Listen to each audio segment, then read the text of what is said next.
about the Laminate Man. Got the floor laying moves like Jackie Chan. Ozy Dualeh, the flooring MC. The Laminate Mafia, wait till you see what he does for you when he gets under your feet. You have the best damn floor in the whole... Hi, how you doing? It's Al Hughes, and this is, believe it or not, the Laminate Man podcast. I am not the Laminate Man. He's the Laminate Man. But I'm doing the pilot episode intro just because he's asked me to. So you'll be getting him from the next episode, from episode 2. But welcome to the Laminate Man podcast. Ozy Dualeh, owner and founder of Laminate Man Flooring. Correct. Amazing. Thank you. So for the people, for maybe the 2 or 3 people in the UK who don't know you, Ozy, who are you? Go on, talk about it. Who are you? What do you do? What's it all about? My name's Oz, and as you said, I've got a business where we help people transform the homes in the way they want to with flooring. We specialise in laminate mainly. Yeah. We do a little bit of LVT and What's that? luxury vinyl tile. It's like a rubbery, plasticky version of laminate. I'm not a huge fan of it. It's not better than laminate. It's waterproof, and that's the only thing really it's got going for it. But there's a lot of other sorts So of... restaurants use it and stuff like that then?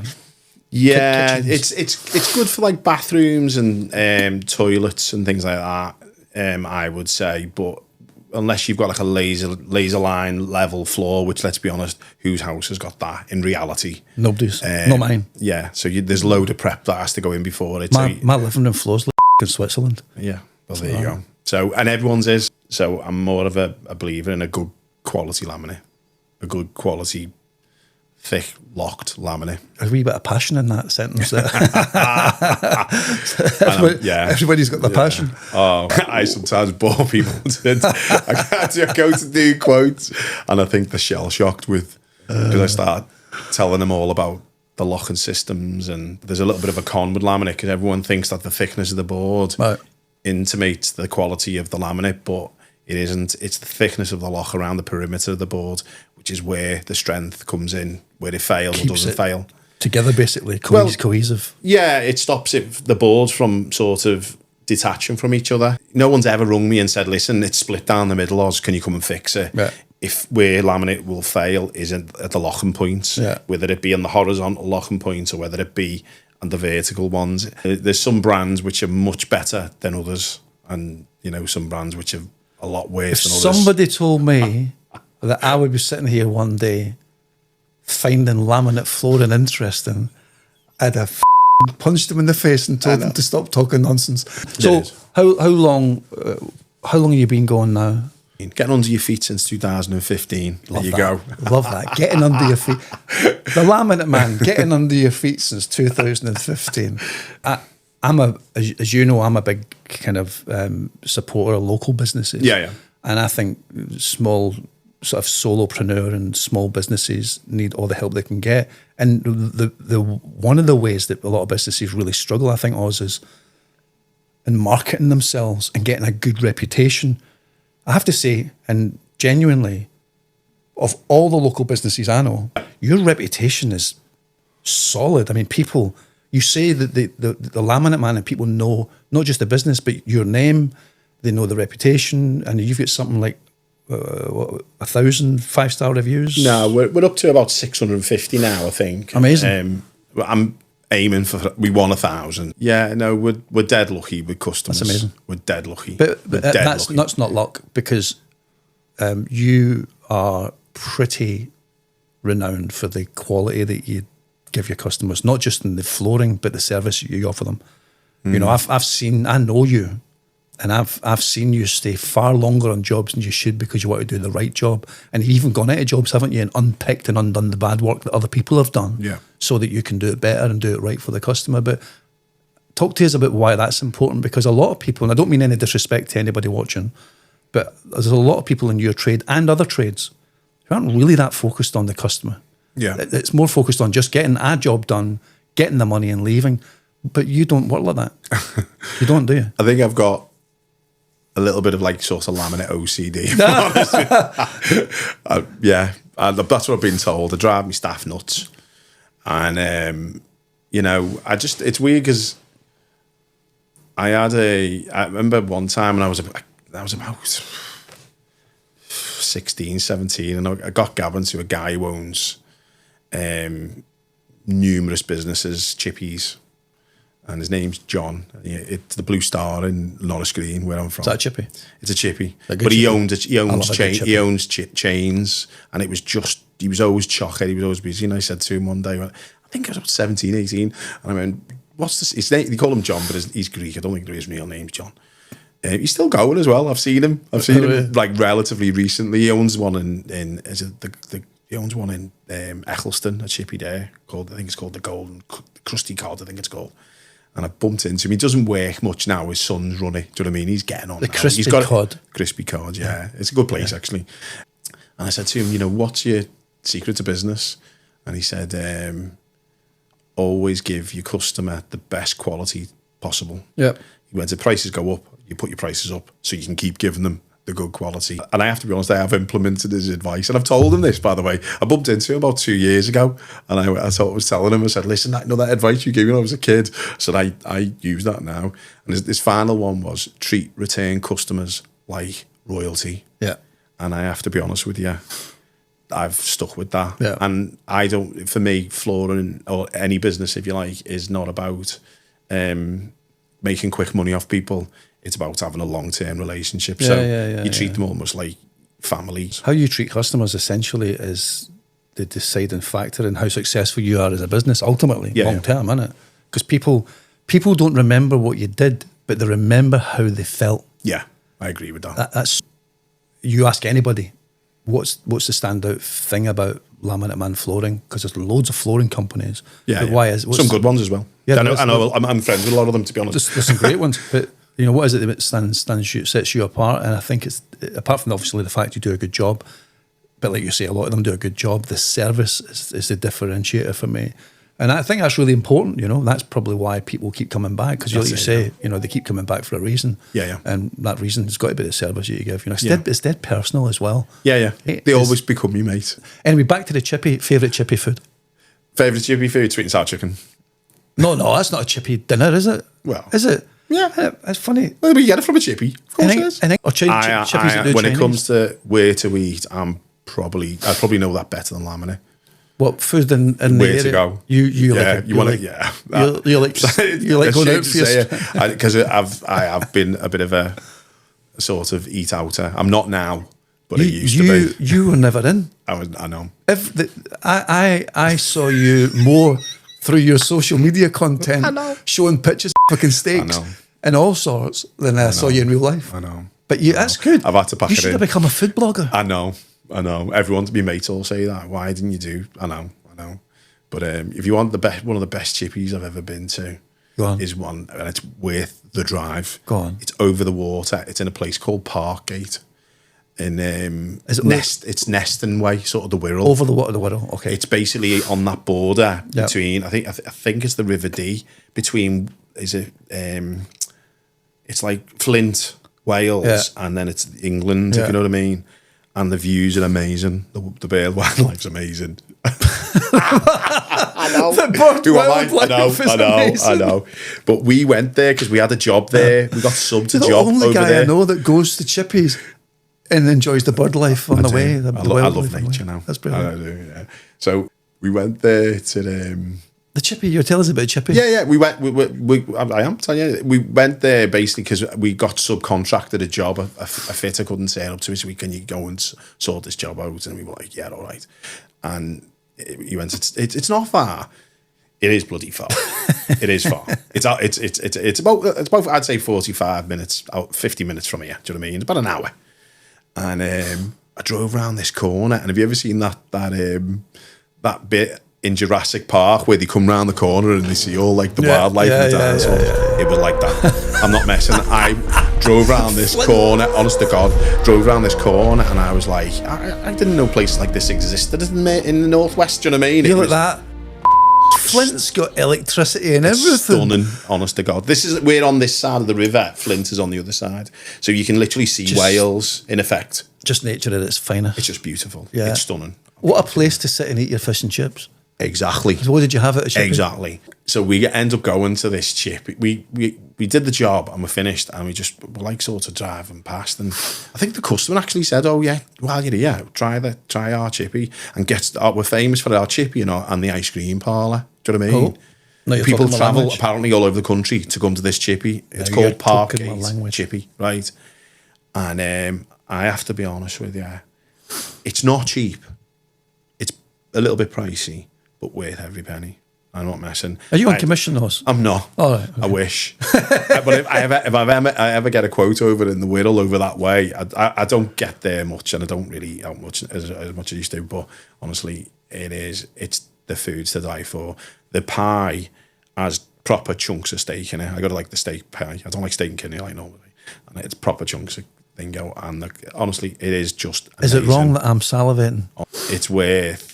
I think it's something that you do with Claire, if I'm honest. Yeah. I think you should take Drive Claire. out to Flint to Yeah, see the Jurassic Well, you're going to Park. Parkgate, not Flint. So don't drive over to Flint and then say Jurassic Park gate. It's called Parkgate. Park Gate. As in when you go to Park. Yeah. Parkgate. And it's called Parkgate Chippy. It's not in Flint. It's in a place opposite Flint. Right. So don't drive all the way to Flint and then moan at me you can't find a chippy. Bastard sent me to the wrong place. I haven't. So, but yeah, and then the ice cream parlour is really good as well, by the way. Amazing.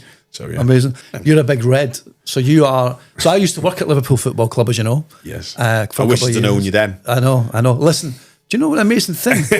let me tell you something. So I'm going to talk to you about the fact that you are a fanatical Liverpool fan, right? You're probably the most fanatical red I've ever met. And I worked at the club, right? I'm going to Wembley on Sunday. Are you? Hey, Wembley. And when I worked at the club, I mean, I've seen them all. I've seen all the fanatics, right? Yeah. And you are ridiculously in love with Liverpool Football Club. What is it about? And actually, but before you tell me, before I ask you that question, I'll tell you. You just touched on something. You said, I wish I knew you then. You know what was amazing about working at the club? The amount of people, and I kid you not, right? The amount of people who came from nowhere that I had no relationship with in the place that I live, Yes. in the estate that I live in, that we live in. Yes. Hi Al, how are you doing? How's things? You're looking great. You know, you're Jamming you up, tapping you up. You don't have a couple of free tickets for the match on Saturday, do you? And me being me, I was chucking free tickets at loads of people. Really? Right? And there was a couple of people I even helped get like behind the scene tours and a meal in the boot room and all that stuff. Wow. And do you know the week that I left the club, Yeah. and I told everybody in my area that I'd left the club, radio silence. All those friends that disappeared. What's that? That's bad, that. It is bad. That is bad. And I'll drive them out to Flint and just leave them there. So you are a big red. For anybody watching this who is a red, this is another level of fandom. What is it about? What is it about Liverpool Football Club? Do you know what? I can't explain it. You know, when I believe the reason I became a Liverpool fan was I nearly drowned in Walleyall Lake, and the only reason I was saved, this is truth, is I had a red cardigan on, right? And a guy saw me. We were playing army. Kenny Dalglish. Yeah, No, right. I wish. And we were playing army round there. You know, like there used to be those lakes there, and we made push past me, and I fell in, and I couldn't swim. I think it was I'd sneaked off. I think it was about 5 or 6, and I'd literally sneaked off. My mum, all hell was breaking loose by me, and I didn't know this because they were all looking for me, but I'd sneaked off with my mates. And what's it called? And the only reason he noticed me is because I had a red cardigan on, and then I think then when I was watching the telly, and Liverpool were pretty big in the 80s, weren't they? 70s, 80s, and I seen them with the red cardigan, and that was it. I was in, and that's where it started. So the association with red saving your life, I think so, yeah, made you a red. Yeah, genuinely, is it that deep? And it's done it, and it did it again as well, because it was weird when I went through, like, and I'm not going to go into that, like, but went through a custody battle for me son. Oh, jeez. And every time I was going into court, like the civil court, the county court, to do with like custody issues, to get to custody application. Yeah. I used to listen to "You Never Walk Alone" and "I Won't Back Down" by Johnny Cash. I'm not joking. I did literally listen to it and walk in with my head held high. and I got 50-50 obviously, so it worked. Yeah, brilliant. And that was when? Oh God, that's 10. That's got to be 10, 12 years ago. That now. But what is it about the club? What is it? Because it's not like It's family, innit? Right, go on. It's family. I've heard that Everton are bigger and better at family and community than Liverpool Football Club. What do you say to that? I'll be honest. I've worked at Everton. Have you? I have. I've done a marathon for Everton. I did it. I did it. In your Liverpool strip? No, in an Everton kit. Did you? I did, yeah. How did that- For charity. Was it itchy and sore? For charity. No comments. I like me Everton Did it mates. smell? I'm not falling out with Everton mates. I've got some really good Everton mates. They were nice people to work for, and they're very family orientated. They're just as successful as us. Yeah, I think they do. I think they do have a real sense of family and community. You know, that I think they've only just recently, in the last 2 weeks, announced that they are paying the upper level of the real living wage to all their employees. Good.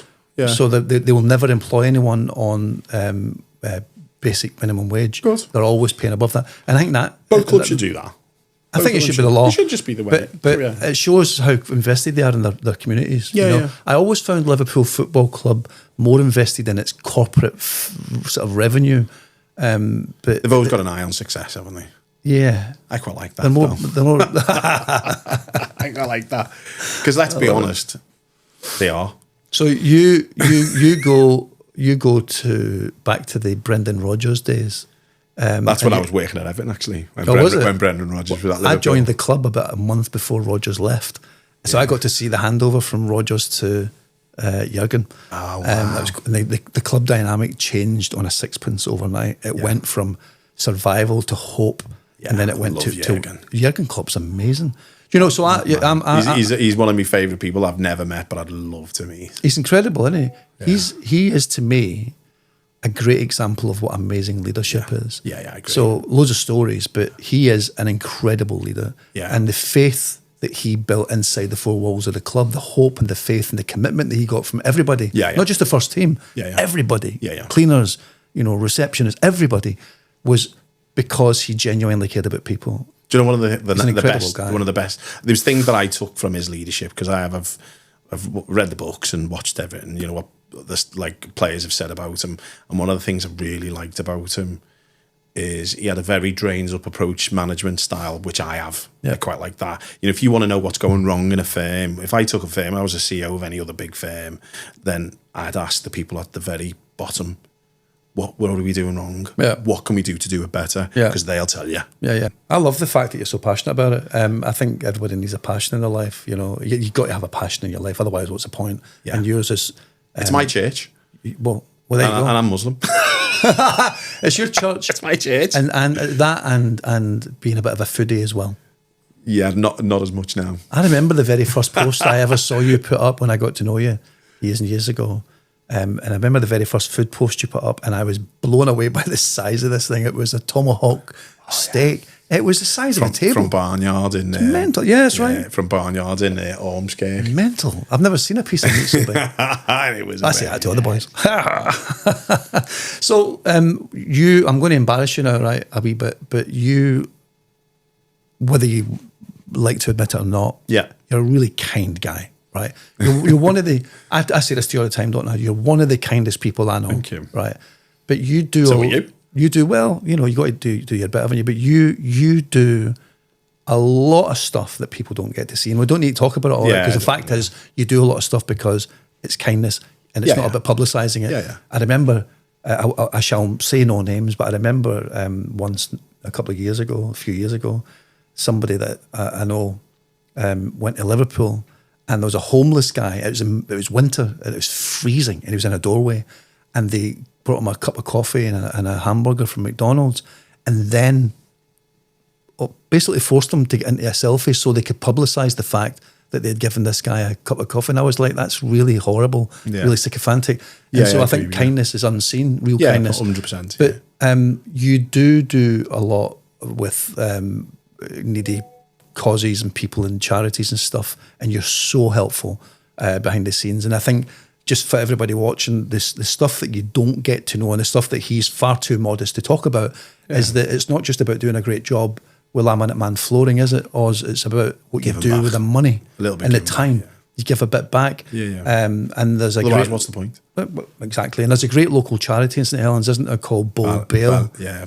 And yeah, and they're brilliant. They're amazing. Joanne Dias She's and the amazing. team. They're all amazing. They're brilliant, and I know that you're really committed to helping these guys as well. So, and I guess I'll be talking more about Joanne and other shows, but Bold Bale. And by the way, folks, go and look up Bold Bale on Facebook, and their website is Bold Bale. That's boldbhalecic.co.uk. You need to rewind this to get that again. But they're a really excellent local charity, aren't they? Grassroots. What is it about helping people like that that's important to you? Why is that important? I know it makes I think the thing I like about them is there's no chief exec on loads of cash. This is literally someone who gave up their career. She's inspirational, isn't she? She is, isn't she? She is.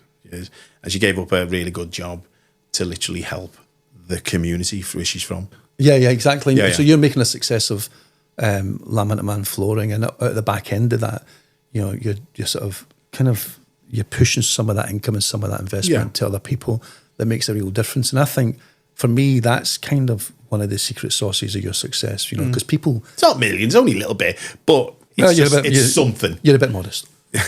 You're a bit modest. We just try and help a little bit. But let's talk more about Laminate Man Flooring then. So how big is the team? We've got probably about 4 or 5 lads that work at different sort of times. Do you know what I mean? I'm the main sort of, it's always me. I do the fitting. Do you know what I mean? Is it countrywide, or do you tend to stick to the northwest? We cover the northwest, but not as far as Manchester. Do you know what I mean? So it's favourite song of all time? Oh God, that's a toughie. Bohemian Rhapsody is definitely one of them. It's probably John Lennon, Imagine. Oh, it's a good song. And they play that at That's Anfield. a good choice. It is. I just love the message in it. Yeah. I love John That's Lennon. a good choice. He was just... I'll sit down and play that on the guitar for you one night. Oh, yeah, please. Yeah. I'd love to hear that. Yeah, See, I'm not messing. Brilliant. Yeah, That's please. a great tune. I'd be honoured. Yeah. That'd be amazing. Love it. That song's almost timeless, isn't it? Just amazing. As timeless as your floors. It's the message I like. I think if you listen to his message, he's in effect saying, why are we fighting? We're all the same, and he's absolutely right. Yeah. All the wars, we shouldn't be having any. There should be no war. We should be sort of enlightened enough as a species not to be fighting with each other, no matter what. Do you know what I mean? It's a deep message. You could rewrite the song to say, imagine all the houses with Laminate Man floors. Because I do tone the music towards the customer. Yeah. If we go to the sort of like more senior sort of customers, I'm not playing Jalipa. Do you know what I mean? Yeah. We'll play a bit of their music. And we actually do say, and I mean it, I say to customers, we take requests, what you like. Before you go out to them, you're saying... No, when we're there. That's a good idea, though. Nobody pinched this idea. But that's a good... You should build that into your website. Yeah. What's your favourite bands? Yeah, because I've got a Favourite really eclectic taste in music. I love music from... Honestly, not messing. 50s, 60s, 70s, 80s. Do you know what I mean? I was only born mid-70s. Do you know what I mean? Metallica? I love Metallica. Do you really? Yeah. I love rock. I've known you for ages and I didn't know that. Yeah. Sandman. Oh, come I'm on. one. Oh, Yeah. yeah. I love a bit of Metallica. Never do that. Yeah, I love it. You're full of surprises. And do you know who I've recently got into? One of my best mates, Bob, got me into. He took me to one of these concerts, which was, what was it? AC/DC. Oh. So now every job we go to starts with Thunderstruck. I love it. Just gets everyone awake. Thunderstruck, hang on. I can hear it.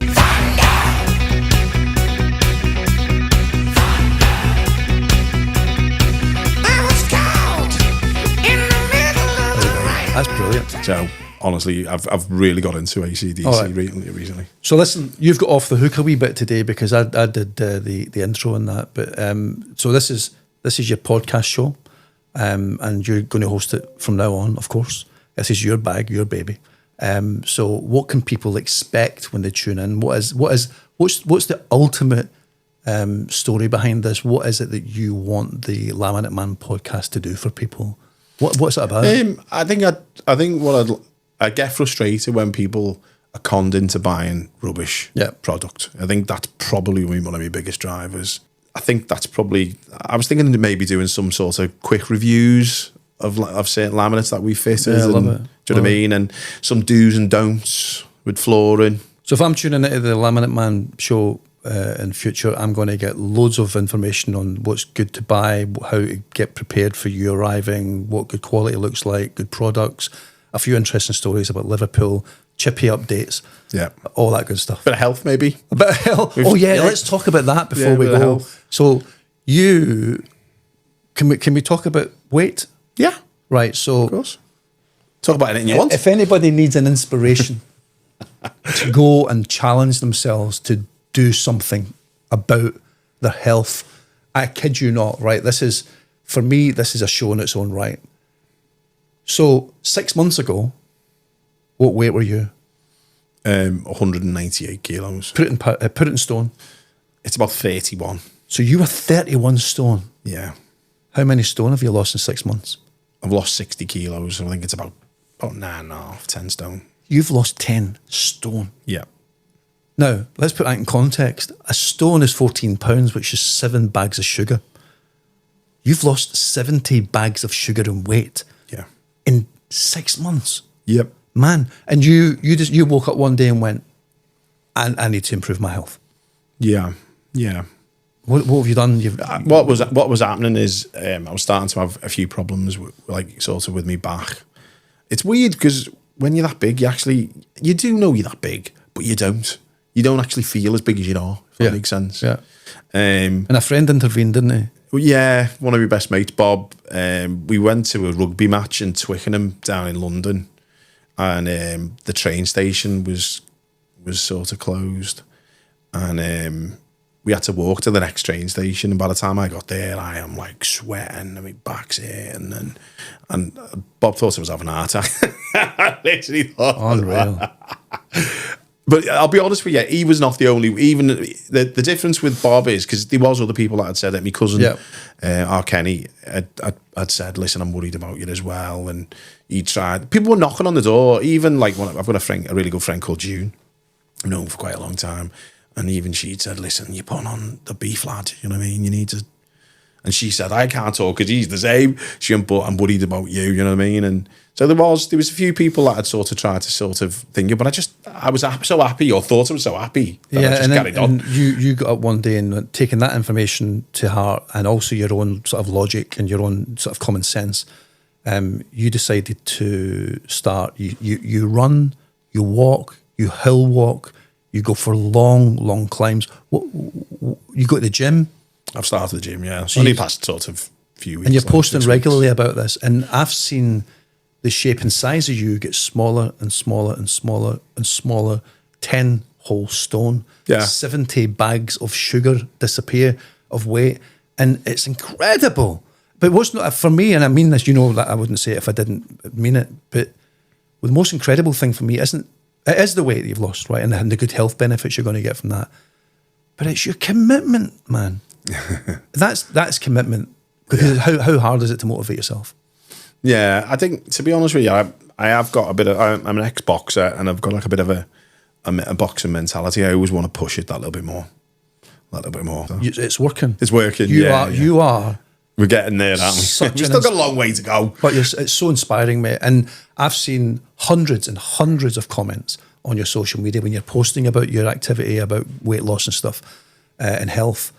And the amount, I've lost count of the number of people who have said, I am inspired by this journey. Yeah.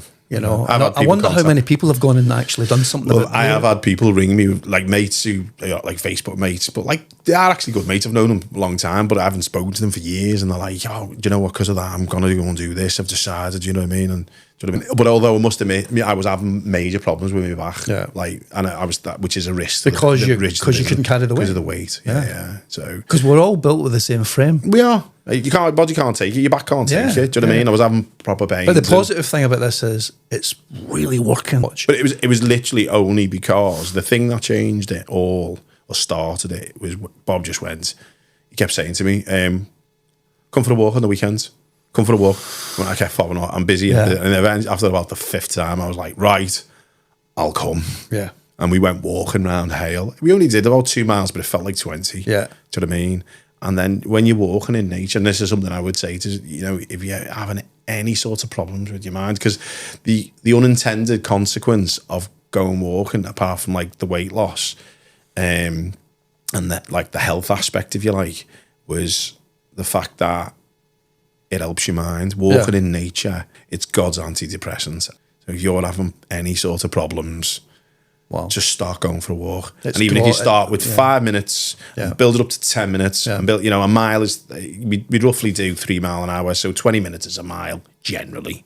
Do you know what I mean? And honest to God, and now we're doing, we just come back from Paris, and over 3.5 days, I think we did 70 miles. Wow. On your feet. Yeah. That's incredible. That's incredible. So walking in nature is God's antidepressant. Yeah. That's amazing. That's incredible. Well, you're going to have to keep fit, Oz, for all the work you've got coming in. I know. And because Laminate Man Flooring is just a success in its own right, and there's only one of you. Well, So you've got to be there to make it work, right? Of course, yeah. Right, dude, listen, I have loved talking to you today. Thank you. And for anybody, it's great. And for anybody watching, it's this mug that you'll be seeing, this face that you'll be seeing hosting this from now on. But if I've learned anything knowing you, especially in hearing you talk today, it's that this business isn't just a business to you, it's a means to an end to help other people as much as it is to give you a life. Yeah, of course, yeah. And in the middle of it here, you are transforming your own life with all this health benefits and weight loss. And I think you're a bit of an inspiration to people. If you want to see Ozy's journey around this health stuff and his weight loss journey, go and find him on Facebook and watch that journey happen. It's quite something. All right, so I think so. We'll knock it on the head. I think so. We'll get over to Flint and you have a chippy. It's not Flint, it's Parkgate. All right, calm down. Just saying. Let me tell you about the Laminate Man. Got the floor laying moves like Jackie Chan. Ozy Dualeh, the flooring MC. The Laminate Mafia, wait till you see what he does for you when he gets under your feet.